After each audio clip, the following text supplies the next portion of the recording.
దేశవ్యాప్తంగా సామాన్య ప్రజలపై, వాహనదారులపై పెట్రోల్ భారం ఒక్కసారిగా పెరిగింది. గత కొంతకాలంగా వినిపిస్తున్న ఊహాగానాలను నిజం చేస్తూ కేంద్ర ప్రభుత్వం పెట్రోల్, డీజిల్ ధరలను భారీగా పెంచుతూ కీలక నిర్ణయం తీసుకుంది.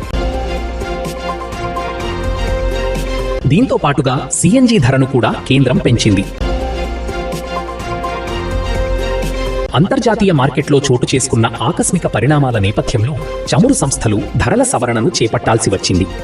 తాజా ధరల పెంపు ప్రకారం దేశవ్యాప్తంగా లీటర్ పెట్రోల్, డీజిల్పై రూ.3 అదనంగా భారం పడనుంది. ఈ భారీ పెరుగుదల కారణంగా హైదరాబాద్లో లీటర్ పెట్రోల్ ధర రూ.110.89లకు, లీటర్ డీజిల్ ధర రూ.98.96లకు చేరుకుంది.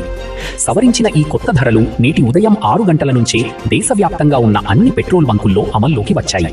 అయితే ఆంధ్రప్రదేశ్లో పెట్రోల్పై రూ.3.39, డీజిల్పై రూ.3.44, తెలంగాణలో పెట్రోల్, డీజిల్పై రూ.3 తక్కువ ఆయిల్ కంపెనీలు పెంచాయి. ఇక సిఎన్జి ధర రూ.2 మేర పెరిగింది. స్థానిక పన్నులు, వ్యాట్ ఆధారంగా ఒక్కో రాష్ట్రంలో ఈ ధరల మార్పు స్వల్పంగా మారే అవకాశం ఉంది.